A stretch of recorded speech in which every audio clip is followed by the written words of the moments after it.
India's emerging talent, दो talent हम सामने बैठे हुए देख रहे हैं अपने, please throw some light on.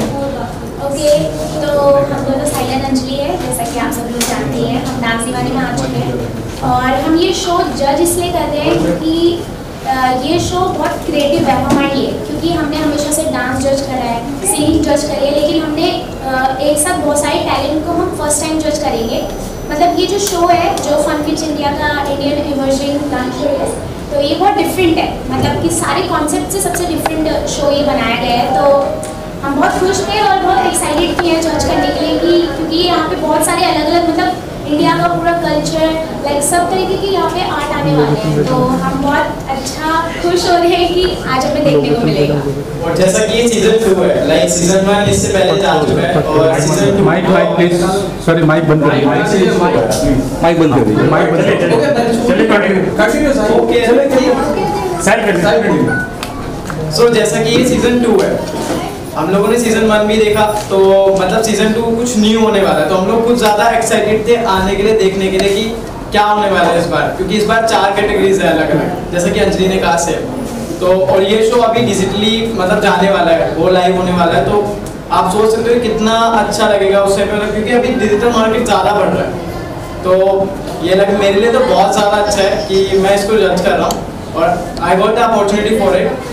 सो मेरे हिसाब से बहुत अच्छा है। और बाकी अंजलि, और इस शो का सबसे अच्छी बात ये है कि यहाँ पे सिर्फ एक जगह से टैलेंट नहीं आने वाला, मतलब दिल्ली का नहीं, मुंबई का नहीं, यहाँ पे फुल ऑल ओवर इंडिया का है। तो यहाँ पे मतलब सबको मौका दिया जा रहा है कि आप अपना टैलेंट शो करो इस शो पे, क्योंकि कोई रियलिटी शो नहीं कर पाता, कोई कुछ नहीं कर पाता, बट ये एक ऐसा शो है जिसमें हर कोई ऑडिशन दे सकता है और जजेस के आगे अपना टैलेंट प्रेजेंट कर सकता है। तो ये बहुत बेस्ट बात है और जो कि सबको ये मौका मिल रहा है, तो हर कोई अपना बेस्ट देने की कोशिश कर रहा है, तो इसीलिए हम बहुत खुश हैं कि हम जजेस हैं। साहिब, जब आप इस तरह के शो का हिस्सा बने और जब आपको अप्रोच करा गया, आप दोनों को अप्रोच करा गया, आप दोनों का क्या रिएक्शन था the moment you know fun kids India asked you to be on board, what was your reaction?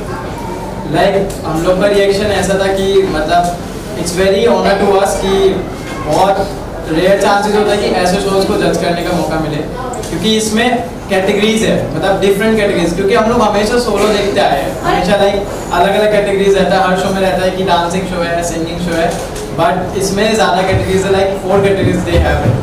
सो मतलब हम लोग का रिएक्शन जो था बहुत, मतलब हमने सोचा ही नहीं कि हमें सोचना पड़े कि हमें जज करना है नहीं करना, हमने सीधा फाइनली कहा कि हम लोग आ रहे हैं, हमें मतलब कि हमने पैसे का छोड़कर और नाम का छोड़कर हमें जज करने को मिला ऐसा शो जिसमें सारी कैटेगरी हमें देखने को मिलेगी, तो हमने सोचा ही नहीं, हमने डायरेक्ट यस बोल दिया। आज मैंने देखा बहुत क्राउड है, बहुत सारे पेरेंट्स हैं बच्चों के साथ, इस पॉजिटिव रिस्पॉन्स के बारे में आप दोनों क्या कहना चाहिए? लाइक बहुत ज़्यादा, जो जैसे कि आप बात कर रहे हैं कि बहुत सारा क्राउड है और पॉजिटिविटी जो आ रही है इधर से, तो हम लोग अभी उसी की हम भी सोच रहे थे कि वो पॉजिटिविटी हम लोग को भी मिले, हम लोग देखें उस पॉजिटिविटी को कि अलग अलग टैलेंट क्या क्या दिखा रहा है, लाइक सब कुछ ना कुछ अलग ट्राई कर रहे हैं, कुछ अलग मस्का मार रहे हैं, कुछ ना कुछ फैंटास्टिक सा कर रहे हैं, तो वैसे ही हम लोग सोचे कि कुछ न्यू देखने को मिले और हम लोग भी कुछ न्यू सोचे, क्योंकि हम लोगों ने ऑलरेडी एक जर्नी देखा, हम लोग खुद देख के आए, हम लोग डांस दीवाने सीजन 3 में आके और हमने वो जर्नी देखा, तो हम लोग खुद सोच रहे हैं कि ऐसा कुछ हमें भी देखने को मिलेगा और हम भी वैसा ही कुछ को जज करेंगे। सभी के पेरेंट्स भी बहुत डरे हुए हैं और बहुत एक्साइटेड भी हैं कि हमारा बच्चा कैसे करेगा। तो हम जब आ रहे थे यहाँ पे जजिंग के लिए, मतलब आ रहे थे, तो इतना क्राउड देखकर सब लोग हमें स्माइल दे रहे थे कि बहुत डरे ना, बहुत अच्छा लगा। अब हम भी देखते हैं कि कैसे कैसे आर्ट आने वाला है। So ये कितनी अच्छी फीलिंग है, you are on the other side. पहले आपको लोग जज करते थे, अब आप लोगों को जज कर रहे हैं, ये प्राउड मूवमेंट है, जिम्मेदारी बढ़ जाती है, nervousness. Yes, it's very proud for us, like क्योंकि हम लोगों ने एक सपना देखा था कि हम लोग पहले हम भी ऐसा कुछ करेंगे, जज बनेंगे किसी न किसी शो के, और आज वो सब पूरा हो रहा है, तो हम लोग मतलब very big movement for us कि हम लोग एक जज बन रहे हैं और इस मुकाम तक आके पहुंचे। तो एक बहुत बड़ी रिस्पॉन्सिबिलिटी आपको मिल रही है एज ए जज के तौर पर, तो किन चीज़ों की वजह से आप किसी को सिलेक्ट करेंगे या नहीं सिलेक्ट करेंगे, क्या कुछ ऐसे क्राइटेरिया रहेंगे आपके? तो सबका अलग अलग है, जैसे डांसिंग में एग्जीक्यूशन, पर्सनालिटी, म्यूजिकलिटी ऐसे चाहिए होते हैं, तो ऐसे ही सब एक्टिंग का अलग है, सिंगिंग का अलग है, और जितने भी कैटेगरीज है सबका अलग अलग वो है कि किस में हम किस चीज़ को किस चीज़ पे पॉइंट दें। ठीक है, तो हम यही देखेंगे, मतलब अभी तो फिलहाल हमने अभी तक डांस के देखे, पर धीरे धीरे करके हम एक्टिंग का भी देखेंगे और सिंगिंग का भी देखेंगे। तो जैसा वो हमें प्रेजेंट करेंगे, जैसा एग्जीक्यूट करेंगे, वैसा हम उनको पॉइंट्स देंगे। ऑर्गेनाइजर के बारे में क्या कहना चाहेंगे जिन्होंने पूरा ऑर्गेनाइज किया, जैसे second year, what do you say about the Gagan and their first in India? Gagan sir बहुत एक्साइटेड है अपने शो को लेकर, मतलब वो बहुत like very excited for it, like वो ज्यादा एक्साइटेड है कि मेरा शो भी कैसा जाने वाला है, क्योंकि वो लोग सीजन 1 कर चुके हैं, तो अभी सीजन 2 है, तो वो कुछ चाहते हैं कि अभी कुछ न्यू हो, कुछ अलग हो, लाइक सीजन 1 से भी ज्यादा अच्छा सीजन 2 में है, तो बहुत ज्यादा एक्साइटेड है इसके लिए, बहुत ज्यादा मेहनत कर रहे हैं और मतलब जितना हो सके इसको पुश ओवर कर रहे हैं कि और अच्छा बने ऐसा। उन्होंने बहुत मेहनत करी है इस चीज़ को फैलाने की लोगों तक कि ऐसा शो निकल रहा है जिसमें ये सारे टैलेंट्स को मौका मिलेगा, और वो बैठ भी नहीं रहे हैं, उनको इतना बेचैनी हो रही है, एक्साइटमेंट हो रही है कि मेरे को जल्दी वो करना है, काम करना है अपना। आखिरी सवाल, कब तक ये शो ऑन एयर होगा? If you can throw some light, अगर नहीं है इन्फॉर्मेशन तो कोई बात नहीं। Tell us about, this is the second year, Gagan sir आपसे जानना चाहूँगा, India's Emerging Talent, Fun Kids India, उसके बारे में बताइए। So Fun Kids India is a emerging online digital platform for kids and families, and it's a media and entertainment platform as well. और हम लोग अब 27 जुलाई को 3 साल के हो गए हैं, so it's 3 years old channel, और IT सीजन पर हमने 2021 में स्टार्ट किया था, और वो पूरा अब पता है कि नहीं उस समय कोविड हर जगह था, तो वो सारा ऑनलाइन हुआ वो जो ये टैलेंट हंट है, और इसमें 4 कैटेगरीज हैं, सिंगिंग, डांसिंग, एक्टिंग, और कोई भी अदर टैलेंट, किसी कोई अच्छा पोएट है या कोई अच्छा रेसर है, कुछ भी है, हर टैलेंट कवर किया हम लोगों ने, और जस्ट नहीं कि खाली इंडिया से बट बाहर से भी। तो सीजन में हमारी जो था ग्रैंड फिनाले वो दिल्ली में हुआ था, और अदा खान और डैना जिलानी उनके जज थे मेरे साथ। सीजन 2 तो बहुत ज़्यादा बढ़ गया है, और सीजन 2 में तो हम लोगों ने गाज़ियाबाद से स्टार्ट किया ऑडिशन, फिर हमने जम्मू, हम मध्य प्रदेश गए, देहरादून, दिल्ली, इवन हमने NRIs को भी कवर किया है, ऐसे और ब्रिस्बेन से कुछ पार्टिसिपेंट हैं जो इंडिया इमर्जिंग टैलेंट टॉप 50 में भी आए हुए हैं, और अब हम मुंबई आए पहली बार, सो इसे first time Mumbai, and Mumbai से हमें जो प्यार मिला है, जिसे जो टैलेंट में मिला है, my god they are amazing. और हम ऑल ओवर चैनल से अलग हैं, एज वी नो, बिकॉज हमारे 4 कैटेगरीज हैं, बाकी चैनल कोई सिंगिंग पे है या फिर एक्टिंग पे, हम सबको मौका दे रहे हैं। Simple, what's your take on how you came on board the moment this organizer asked you to be on board as a judge? So I got a call कि इस तरह का टैलेंट शो है जिसमें एक्टिंग, सिंगिंग, डांसिंग है और different और भी टैलेंट के लोग हैं. So it excited me because there is a platform where you are not only being given a chance to perform as a singer or as an actor, but you know there are various options available. कोई अगर तबला बजाता है या सितार बजाता है या कोई और हुनर है तो वो दिखा सकता है. ऐसे प्लेटफॉर्म बहुत कम होते हैं. So that is something that was exciting, and you know they called me for something that I stand for. I stand for acting. I've been acting for years, and if somebody calls me to judge that, I would really enjoy because मुझे लगता है कि ये एक बहुत responsibility का काम है, and I mean I didn't have to think again. मुझे सोचना नहीं पड़ा. I was like ये interesting concept है, and I think I should be a part of it. कैसा एक्सपीरियंस रहा? आज मैं देख रहा हूँ response is really good. The whole hall is crowded. Yes, you are judging someone on. We are still in the middle of the process. हम कर ही रहे हैं, and हम भी बहुत कुछ सीख रहे हैं, अनुभव कर रहे हैं, और हम बेसिकली हम encourage करते हैं. अगर किसी को disappoint नहीं करते, you know, encourage them to do even better. आप अभी आज जो दिन भर का दिनचर्या रही है उसमें कितने लोग टकराए जिन्होंने आपके सामने परफॉर्म किया और आपको लगा कि ये यहाँ थोड़ा सा कमी है, यहाँ ज़्यादा? हाँ, अभी कमी तो हमेशा कहीं ना कहीं मिलती ही है. अभी तक मैंने बहुत ज़्यादा सिंगिंग टैलेंट को सुना है, and actually I have been trained in classical music singing, तो my ears are very receptive to that. तो अभी मैंने एक्टिंग और सिंगिंग एक ही रूम में हो रहा है, तो मैंने सिंगिंग परफॉर्मेंसेस बहुत देखी है. कुछ बहुत अच्छी थी, कुछ एवरेज थी, कुछ बहुत सीखने की ज़रूरत है. तो तरह तरह के लोग आए हैं, and it's still going to go on the whole day. Okay, Gagan ji, आप क्या कहना चाहेंगे कि इतने सारे रियलिटी टैलेंट शोज होते हैं, यहाँ बोल रहे हैं इंडिया इमर्जिंग टैलेंट, और वाकई में हिंदुस्तान में काबिल लोगों की कमी नहीं है. आप इस पूरी दिनचर्या या दूसरा तीसरा शो आपका ये क्या साल है इस शो को लेकर, सबसे टैलेंटेड जो लोग टकराए उनके बारे में if you can throw some light on that. देखिए, जैसे मैंने बताया, हमने जम्मू, बरेली भी गए हैं, बदायूं भी गए हैं, जो कि Tier 4 सिटी है वहाँ पे। और जो बरेली बदायूं में जो हमें सिंगिंग का टैलेंट मिला है, बहुत अमेजिंग टैलेंट मिला है। और मुंबई हम पहली बार आ रहे हैं, तो देहरादून में भी अच्छा टैलेंट हमें मिला है देखने के लिए। दिल्ली, गाजियाबाद से भी हमें अच्छा टैलेंट मिला है देखने के लिए।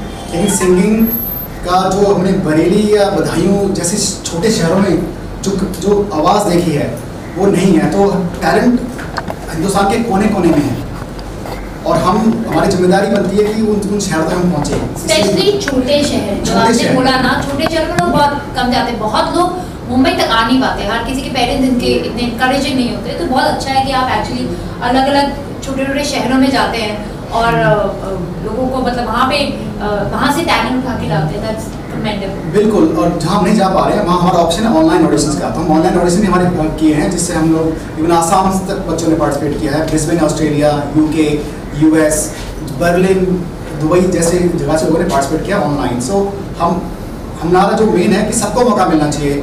डिस्टेंस हुआ या फिर कोई छोटे गांव से है, कुछ वो चीज़ आनी नहीं चाहिए। तो इसलिए हमारा मेन ऑब्जेक्टिव है कि सबको मौका मिलना चाहिए। आप दोनों से जानना चाहूँगा, क्योंकि सब कुछ इतना डिजिटल है और पूरी दुनिया डिजिटल पे है, बच्चों के हाथ में मोबाइल है, इंस्टाग्राम से लेकर हर चीज़ हमको सब मोबाइल पे ही मौजूद है। शो को डिजिटली ले आने का आइडिया क्यों किया आपने और शो कहाँ ऑन एयर होगा? सो ये हमारा शुरू से ही था, क्योंकि जैसे मैंने आपको बताया कि Funkids India is a online and video channel for kids and families. तो शुरू से हमारा ऑनलाइन था, क्योंकि धीरे धीरे क्या है, जैसे हमारा जो किड्स सेक्शन है, जो बच्चे पार्टिसिपेट करते हैं 19 साल तक के बच्चे होते हैं, और आपको जानते हैं कि आपके मोबाइल है। तो हमारा पहले ही से था कि हम डिजिटल रहेंगे। सेटेलाइट में हमारा कभी विचार नहीं बना, क्योंकि जो है ऑनलाइन ही ग्रो कर रहा है। तो इसलिए हमारा फोकस वही रहा है। और जो फनकिड्स इंडिया है, अभी जो funkids.in हमारी मेन प्लेटफॉर्म है, जो इसको ग्रो हो रहा है हर दिन, और उसको हम OTT प्लेटफॉर्म बनाने वाले हैं 1-2 साल के अंदर। सिंपल व्हाट डू यू से? जैसे उन्होंने कहा कि this is for their own portal, so that's what I been told and उसी को वो आगे बढ़ाएंगे। Anything else you want to say जो मैंने पूछा ना हो? अब मैं ये कहना चाहता हूँ कि भाई ये जो प्लेटफॉर्म है, please everybody come forward. Mumbai में जो हमें इतना प्यार मिला है, अभी तो ये बीच में है ऑडिशंस के। अभी हमारा जो ग्रैंड फिनाले है वो सितंबर 25 को होगा, दिल्ली में, मुंबई में कहीं पे। लेकिन उसमें सलीम मर्चेंट जो है हमारे वो जज हैं, और हमारे जो जूरीज मेंबर हैं, जैसे we are also invite Simple ji to be the part of the jury and जजेस। And then yes, it will be amazing if everybody just watch us on funkids.in and on our social media platforms. Simple, anything you want to say? Nothing to add on, but it'll be interesting and an honor to be a part of judging a contest like. Tell us, it is absolutely a different thing, absolutely a different mind-blowing initiative where we're getting numerous people on board, kids on board. What was your reaction the moment the organizer asked you to be on board? Well, it's always a pleasure to actually work with kids, and I've been told that funkids.in is collaborating with schools, which is a great thing, because I feel if you directly collaborate with the schools, you have a very organic and very democratic kind of reach, which is nice because it's very inclusive. It's not like a very business way where you're individually approaching talent. So I like the way it has been inclusively done, collaborating with schools, and I'm having a lot of fun because to see so much talent among kids and to promote multi-talented kids. It's not just singing or dancing. There's acting, and because everybody is blessed with different kind of talent. If you are good at singing, somebody may be good at cooking, somebody may be good at acting, or for that matter, photography. So I feel this platform gives a very versatile kind of an approach, because it promotes versatile talent.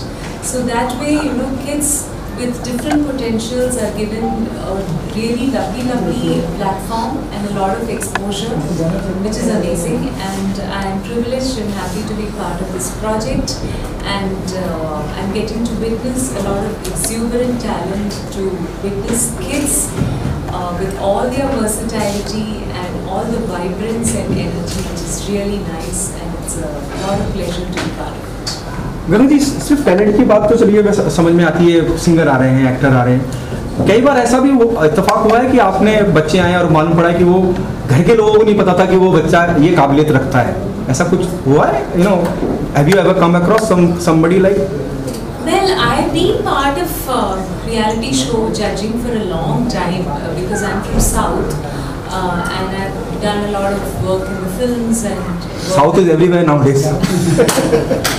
Absolutely. So I've judged for top channels like Manorama and Asianet and the mainstream channels. So we have, with my experience of 20 years in the South Indian playback and Idhar Aake, I've been doing ghazal shows. I've been lucky enough to collaborate with great maestros like Zakir Hussain, Udvain Chatterjee, to name a few. So for me, this whole Bombay atmosphere is new, and it's a new field for me altogether, coming from the South. But here, what I observe is that especially in the South, क्या होता है from childhood, classical music, Carnatic music is grilled into them. So here, as you rightly mentioned, there are kids coming from very, very different backgrounds where you said the grooming is not there at home. But suddenly one fine day you discover, hey, this kid can sing so well. So Idhar Aake, I'm sorry, my Hindi is a bit... Nah, it's okay, no problem. We'll do. So after coming here, I've experienced that, there's so much talent from very rustic backgrounds, people suddenly out of the blue, and you realize, oh my god, this kid doesn't look like a singer, doesn't look like he's come from a musical background, but there's so much talent out there. So it's amazing to discover this kind of talent. Absolutely. और जो question था आपका कि भाई हाँ ऐसे बहुत instance हुए क्योंकि माताओं को पता नहीं होता बच्चे में क्या हुनर है। जैसे कुछ ऐसे तबला वादक हैं, कुछ पता है कि भाई हमारा जो बच्चा है वो तबला सिखा देंगे। कई बार ऐसा होता है तबला वादक के घर में यूट्यूबर पैदा हो जाता है, क्विज मास्टर पैदा हो जाता है, तो वो हमने बहुत देखा है। और ये एक जगह हमने कई जगह ऐसा नोटिस किया है कि माता पिताओं को पता नहीं था बच्चे में क्या टैलेंट है, और जब हमारा जो प्लेटफॉर्म है उनको ये मौका देता है आगे बढ़ने का। ठीक है। तो इसलिए India emerging talent is a name where promotes every talent. Both of you look here. Thank you so much, guys. Sir, Thank you so much. Thank you.